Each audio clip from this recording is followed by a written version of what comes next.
This is the AM show. Welcome back.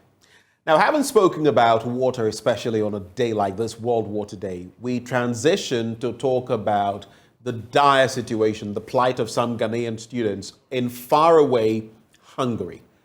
You could say they are hungry in Hungary. What exactly has the situation been? For about 8 months, their stipends have not been paid. They are saying this is impeding their academic work and it is hampering other activities that they would want to, as students, engage in. Well, this morning we engage two of them, in fact, three of them, on that all-important conversation. We have joining the conversation Alfred Obuobi. He is a Ghanaian student in Hungary. Ya Anaglate is Public Relations Officer, Ghana Students Association in Hungary. We also have Gideon Aite, who is Academic Committee Chairperson, Ghana Students Association in Hungary. Lady, gentlemen, a very good morning to you. Good morning, and thank you for having us on your show. What's the time where you are? I said morning, but it could very well be some other time. What's the time where you are? It's morning, actually. It is morning? It's about 1 hour, ahead of Ghana. Okay, right. So I'll start with you, yeah. They say ladies first. I'm going to start with you. How long have you been in Hungary, and what exactly are you studying? I've been in Hungary for over a year. I'm close to 2 years by July. And I'm studying an MBA, a general MBA at the University of Miskolc. Okay. What got you to go to Hungary? I mean, what was it? Was it the scholarship opportunity? What was it that enticed you about going to Hungary to study? Well, the important thing is the scholarship opportunity. Okay. Schooling or furthering your education is very expensive, as we all know. Right. And so I needed to be able to have the opportunity to get my stipend, get my school fees paid without having to think about how to combine that with school. And so when I saw the opportunity on the SchoolSec, that's the Scholarship Secretariat platform, I jumped to it, and then I decided this is a good opportunity to take part of. Yes. Right. So tell me, in pursuing this general MBA, what component are you paying? Is there any component? Because usually, I've studied in Cuba, and proudly so. Usually you would have maybe the host country paying for tuition and other things, even sometimes accommodation, health and others, and then you would have the government from which the person has come, that country, paying stipends, among others. What is the situation with you guys? Exactly. So it's somewhat similar. So the Hungarian government pays for your school fees and pays for a certain amount of your accommodation. That's like, give or take, 40,000 forints. And then the government of Ghana is supposed to supplement with their money per the contract given to us. And so that's how it works. So the idea is we don't pay school fees ourselves.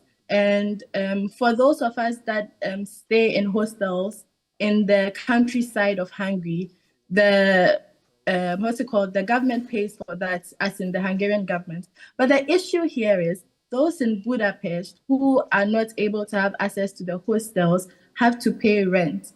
And so that 40,000 that the Hungarian government gives the students there or us is not enough, because rent in Budapest is minimum 100,000 forint, right? And so that 40,000 doesn't cover anything. It's not even half of that. And so that's why the government of Ghana, per the contract they gave us, assured us that they will be able to support us. And in that sense, they would help us with stuff like that, basically. So is it all of you, the students from Ghana who are there on scholarship, do all of you get these stipends? On the back of, I'm only asking on the back of the situation you've narrated, those of you in the not so urban areas versus those in the urban areas. Are all of you on these stipends? So all of us who've come through to Hungary through the Ghana Scholarship Secretariat, yes, that's what I mean, are on the stipends with the Ghana government, yes. Okay. Hold for me. Let me also bring in Alfred. I just want to get a basic understanding of how you got there, what the process was from the Scholarship Secretariat, and then we shall advance the conversation into your stipends. Alfred, what is your story? Well, Alfred is not with us, so I Alfred is think I not would, in yet. All right, yeah. Gideon, what is your story? Yeah, so thank you for having us. So it's been the situation that I arrived in 2021, and the agreement is that the Scholarship Secretariat pays you some stipends, and this is supported by the Hungarian government, who is paying the tuition and some amount of stipend. This is just like Yah has narrated, about 40,000 if you are staying in a hostel, and then about 80,000 if you're staying outside of the hostel. So, Before you go on, mhm, just give this to me. And this is Gideon Aite speaking, right? Gideon. that's correct. All right, so Yes. let's let that reflect. Gideon Aite is the one interacting with us now. I'd like to find out these 40,000 or 80,000. What's the currency again? It's Florence? Hungarian forex. Yes. Florence, right. These 40,000 or 80,000, what exactly can they do? I mean, today, if you ask someone, what can you do with 50 CDs? They'd be able to tell you, oh, I'll buy a loaf of bread, I'll buy this and that. What can 40 or 80,000 do? Just to give us a good Well, picture of what that means. let me just paint the picture so that it's Ghanaians can relate to it. So I'll try to convert it into cities. So 40,000 is about, as it stands now, about 1,400-ish. And if you have to pay rent on the back of 40,000 for it, rent is already like 100,000, which is like 4,000 Ghana cedis. So you already see that that's nowhere near what you need to pay your rent. Is this Now, rent? Is this rent in Budapest or in the rural areas? What would the rent look like? it's pretty much the same. In fact, in the rural areas where students have to rent, some are paying as much as 120,000 for it. Wow. And in Budapest, where I am, the 100,000 forints, which is about 4,000 Ghana cedis, is going to get you a shared apartment. It's not like you have your own space, like a studio or something where you can have your peace of mind when you are studying or anything like that. This is a shared place, you know. So it's quite difficult, and you have to combine that with your sustenance. It's so expensive these days. Let me just try and pin this. If you want to buy, let's say, a bag of rice, let's say 5 kilogram, if you compare it to Ghana cedis, about 200 Ghana cedis. So already you are paying like 10,000 for it to get a bag of 5 kg rice. And that will last you so much. So students are really having to, juggle, the inconvenience of studying and having to work on the side to just make ends meet. And this is really, it's a challenge for every student that I know. All right. What is it that you're reading? What program are you reading? And how long have you been in Hungary pursuing this? Yeah, I'm studying civil engineering with a specialization in structural engineering. I have been here since 2021. I'm almost here for about 1 year, 8 months, I think. Yeah. What got you to Hungary? Was it the scholarship opportunity? Was it the travel experience? Would you have wanted to pursue this here in Ghana? I'm asking that for just, out of curiosity. Yeah, it was the scholarship opportunity. I have always been wanting to pursue this particular program. That has been my interest for a very long time. So when I got to know about this program, I took my shots, and thankfully I got it. Okay. So pretty much that has been it. Right. How much? Let me go back to Ya briefly. How much does the government of Ghana give you as your stipends, monthly stipends? Yeah, I'll start with you on that. So, so government of Ghana has agreed. Sorry about the background noise. Government of Ghana has agreed to pay master students $400 quarterly.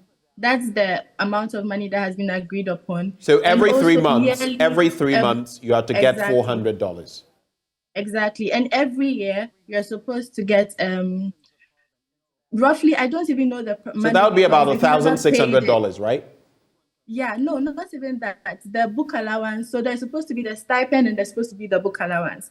The reason why I can't even say the amount is because it's never been paid since I got here. So I don't even remember how much they even owe us.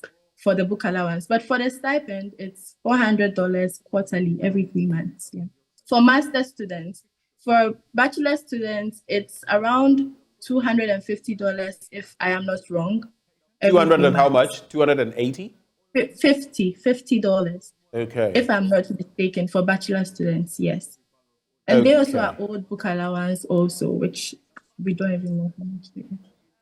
Right. So you're pursuing an MBA, and this is your reality. For you, Gideon, is your program a master's program or is it an undergrad program? It's a master's program. It's a master's program. So do you have any other figures that you can share with me on the back of this? Because she's not aware of what the book allowance is, and she's also, yes, so the book allowance, how much is it? Do you recall? Yeah, I recall something like 395 USD. 395 paid yearly. Okay, that's for the master's category. Yes, that's correct, and as well as a PhD. Okay, so for those pursuing further studies apart from undergraduate studies, 395. Is that also tri-monthly, if you like, every quarter? No, that is yearly, and Oh, that is yearly. Since we started this program, we've not been paid that. So if I were to do some quick mathematics, 400 per quarter would be $1,600 per year plus 395, which would give you 1,995, $5 less than $2,000. So let's approximate. What you would expect in any given year is $2,000 to cater to, your many needs together with your book allowance. And the figure for the undergrads, $250 plus book allowance, let's assume it's something in the region, it would mean that it's not too far off what we're talking about now. Just a quick one. Right. Sorry for cutting you. No, go ahead. For students pursuing graduate studies, it comes to about 4,800, if I'm not mistaken. Because if you want to, what comes to 4,800? 400 per month. No, Yaa mentioned 400 per 3 months. Per 3 months. But this is continuous. So we are typically here for about 4 semesters, and that's a duration of about 2 years. Okay, so I was using 1 year. So I get what you're saying, but I was only, basing this on 1 year. So if you're looking at 1 year, you're looking at $1,995. So if you're looking at 2 years or almost 2 years, then you would get almost $4,000. Do you get it, Gideon? No, it's more. In a year, you have about 4,800, because then like that, if you calculate, because you are paid the stipends even during the summer holidays. Yes, but it's a continuous thing. I'm a bit confused. I am adding the entirety of the year. If every quarter, which is 3 months, you are getting $400. 400 by... No, every month is $400, not the quarter. So the quarter comes to about $1,200. Yeah, you would have to clarify for me here, because you said every quarter you got $400. Which is it, every month or every quarter? I think if Gideon says it is every month, then it says every month. The contract is very tricky because you don't get your money on time, you get it in arrears, and so when you calculate now, it just messes up everything. So if Gideon is sure about it, then he's right. This has left me a bit confused, because then, of course, 400 by 10, even 10 months would be 4,000. So the year would be $4,800. That's correct. If you were to use that math, so 4,800. If you were to add the 395, that would give you some $5,195. Exactly dollars, which is quite a figure if this has not come for such a long time. So tell me, if this is the ballpark figure we're looking at, 5,195, how have you coped without these sums of money coming in? This time I'll start with you, Gideon. Yes, so typically what students will do will be to look for student jobs. But then the situation with Russia, Ukraine came, and we had an influx of Ukrainians and other citizens coming into Hungary, and most of them were in Budapest, actually. So it kind of put pressure on the already scarce jobs for students. So this is the situation we've been dealing with. Students don't even get the opportunity to earn what they could have been earning on the side, And then this has become very difficult for students because if you used to get, let's say, 3 slots in a week to work, now you are limited to one. I know someone who has to work on 1 slot, and that's all she can get, you know. And it's And been very challenging. the fewer the slots, the less money you'll get. Absolutely, absolutely. Right. So are you also owed about 8 months or even more? I just want to clarify from both of you. How many months are you owed, Gideon? I am owed 8 months, and we are in March now. So, well, with the end of March, that will be 9 months. So let's do some quick calculations here. You say 400. So 400 by 8, and then plus your 395, though the year hasn't ended. And that'll give you $3,595. Is that how much you're owed? That's correct. $3,595. Right. For you, yeah, how many months? 8 months as well? Hello, yeah? I think yeah, it's on mute. Please unmute, Hi. yeah? Please unmute. Sorry, can you hear me? I can hear you now. Same as Gideon, 8 months, and I'm in my 9th month as well. Yes. Okay, so that's just about 3,595. In fact, if I do it just again, 400 by 9 plus this 395, it would increase to practically 3,995. So $4,000 that you could have used to do many things that have not come through. Right, go ahead, yeah. I have the contract here now, just for us to be clear. So I would like to state it as it is in the contract for you, if you don't mind. Go ahead. Okay, so it says, as its counterpart obligation, the government of Ghana will be responsible for the following. A, monthly supplementary maintenance allowance of $400. B, book allowance of $360 every year. C, air passage to host country and Ghana on completion of program. So this is what the government of Ghana says they would do for us.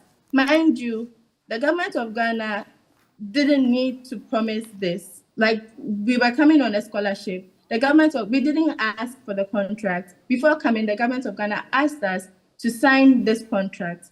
And so this is just a basic contract law situation. If you say you would pay monthly stipends of $400 and you'll be paying it every quarter and you default, then you are in breach of contract, sort of, if you get what I'm saying. Right, so it's a breach of contract between your government because you had an undertaking. Yours is to go there, study, deliver the goods, and return to Ghana. Theirs is to ensure that you get your stipends and you can make do.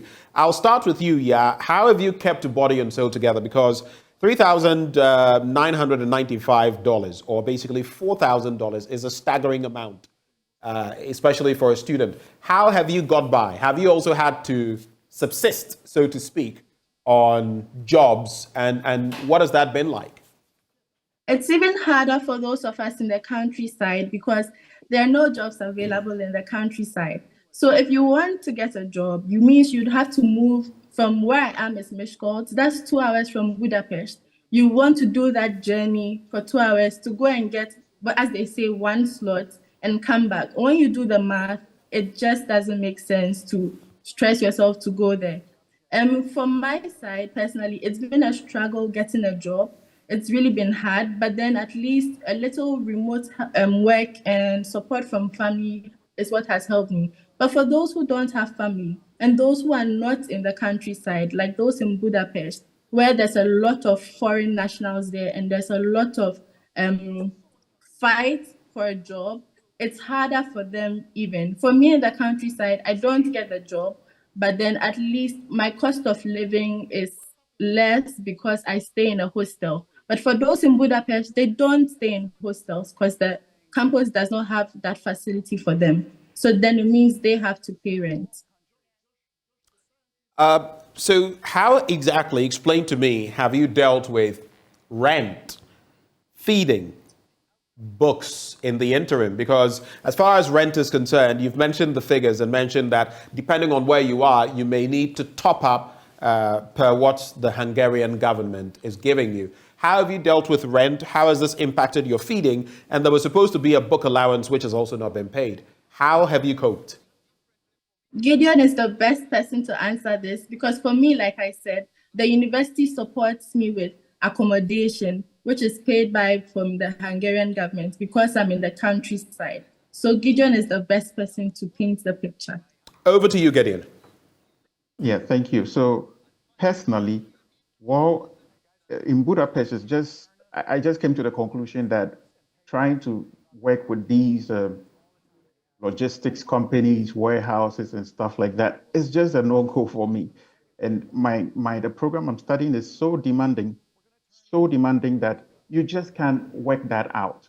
So I managed to find myself with this courier company where I get a little bit of flexibility for my time, where in the evenings I do some few hours of work. And this is what has been sustaining to pay my rent and to sustain me as best as I can.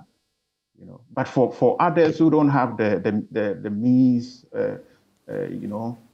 just don't have the choice than to join these warehouses where you are doing this labor intensive, physically demanding jobs. You get so broken, once you are done doing like a 10-hour shift from 10 4 hours. p.m. I'm telling you. 10-hour shift. I'm telling you. Sometimes some students, I know of situations where students have had to work from 4 p.m. to somewhere around 3 a.m. and they have to go for lectures by 7 a.m. in the following day. It's just unbearable. There's no way you can give your best academically in these kinds of conditions. We'll talk about the other students you know of, but have you ever had to resort to any of that? I tried that and I just couldn't, so I have to look for alternatives. That's why I was explaining that in my situation, I managed to get a courier company which does delivery. So I can manage to do that in the evenings for a few hours, and that's what has been helping me really. Besides that, other than that, I wouldn't have had any other option than to be working with these warehouses and stuff like that. How many people do you personally know who have had to resort to such means in order to, keep their academic life going? Personally, I can, over the top of my head, I know like 5 people who do these. And the apartment in which I live, there's a Ghanaian student who is actually doing same. So this is not something which is so far-fetched. It's a real thing. Students are really struggling, and we had a forum on Independence Day where one student actually was explaining the situation where others have been evicted from their apartments, and he was showing videos of their luggage that they just brought into his place. This is getting out of hand, because they just can't pay their rent. And this reminds me of a conversation we had in the past, again, on stipends, similar incident, I believe in Hungary as well, if memory serves. And some were being thrown out, among other things. And you alone know 5 people. I'm wondering how many of you are there who know other people who are in a similar, precarious situation. It would mean that by and large, many of you have to resort to these while still trying to, walk the fine rope or the fine line of your academic studies. Before I come back to Gideon, though you don't find yourself in any such area, do you have any friends? Do you know any other people who are having to truck it like that just to keep themselves going? Do you know any? Yes, I know quite a number actually. Some miss class because it's either you stay in class and you don't have money for like food or something, or you miss class and then you go and get the work done, and then you now have to catch up. Some people are going through a lot of struggles. You have to pay for rent, you have to pay for utilities, The weather is cold, you have to pay for heating. Otherwise, you'd be in the cold. You have to pay for internet. You have to pay for a lot. And now it's, do you want to study as the reason why you came, or do you want to survive? In other words, you're telling me you're caught between the devil and the deep blue sea. It is either you Basically. work and keep body and soul together, or you go to class, but you may be hungry. You may be thrown out for rent and all of that. That's your reality. Yes, and you can't even go home even. Someone would say, okay, if it's too much for you, then just come home. You don't even have the money to come home. So how are you coming home? And It per your means- contract, you only come home when you complete your studies, and that is when the Exactly. government of Ghana will, take care of your flight to Exactly. the country. Are there any incidents where maybe some people just get so frustrated and say, you know what, I've had it. I'm up to my eyebrows. I don't want to continue with this again. I want to come back to Ghana. Have there been any such incidents that you know of? Some people get to that point, but the idea is I try to encourage them that the truth is you came here for a reason and you can do it. That's the best we can do. We have a welfare secretary in our GASH association who handles this. So she gets a lot of calls, people complaining, people like tired of life. People even tend to be suicidal because it looks like their problems are a lot. Some people, their families believe, oh, you are abroad, so you should even be supporting us. And that alone is pressure. It's so much pressure that they can't handle. And so then they resort to giving up. But thankfully, we try to talk to them. We try to counsel them. We try to hold sessions where we talk about stress management, time management. That's the little we can do. But the truth is, it's not enough. If someone promised you something, the person should be held accountable for their promise. You don't promise to bring people from their country to this country and you say you'll support them and you don't support them. And when they try to reach you, you don't give feedback, you don't respond to messages, you don't do anything. You're practically leaving them stranded. It's not right. So I want to address a few issues before we talk about, because I was going to ask, is there a consulate there? Is there an embassy? What has been the response? But before that, you mentioned that some of you even get suicidal, which is pretty worrying. I mean, I've heard incidents of people who even have to resort to doing things in society that we wouldn't recommend. You get it? Just to get money. Not necessarily in Hungary, but in other conversations that we have had. How many people have you known who have got to this point of utter frustration, getting suicidal, and all of that? I know one person personally, but then of course I cannot relay like their information or Definitely like, not. Definitely one. I just wanted to know how many. Just one I know for you. one personally, yeah. Let me come to Gideon. So what have been your interactions like? You are the academic committee chairperson for the Ghana Students Association in Hungary. Have you been able to reach, first of all, is it a consulate or an embassy? Okay, so we have the embassy at Czech Republic, based in Prague. We basically correspond with them to get any information that we would require. But it's been the trend where even it's just a one-way kind of communication. You send letters, you try to make contact, and no one just responds to you. So it's the various stakeholders, even the Ghana Scholarship Secretariat, it's been definite silence. At least if we are informed as executives that this is the situation, and we know that it's hard times. It's not like we are ignorant of the realities. Okay, we know that it's hard times, but at least when you communicate with us and you give us that assurance, we are able to communicate that information to the broader student, body, and we know how to manage things. But this is a situation that we've got no feedback, zero, from the various stakeholders, and we are trying as much as possible to get something from them, and that's why we came onto your platform to get the various stakeholders to get to know that this is a very uncertain. We are in uncertain times. We don't know what's going on.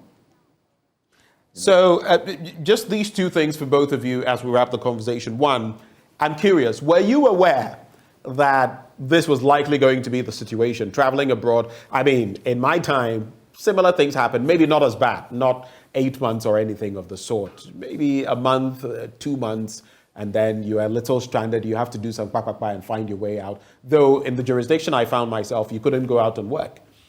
But in this instance, were you aware that this was the situation? And finally, what would be your plea to the Scholarship Secretariat, to the embassy in the Czech Republic and all of that, to the government of Ghana, basically? I'll start with you, Ya, and then come to you. Just briefly, about a minute each.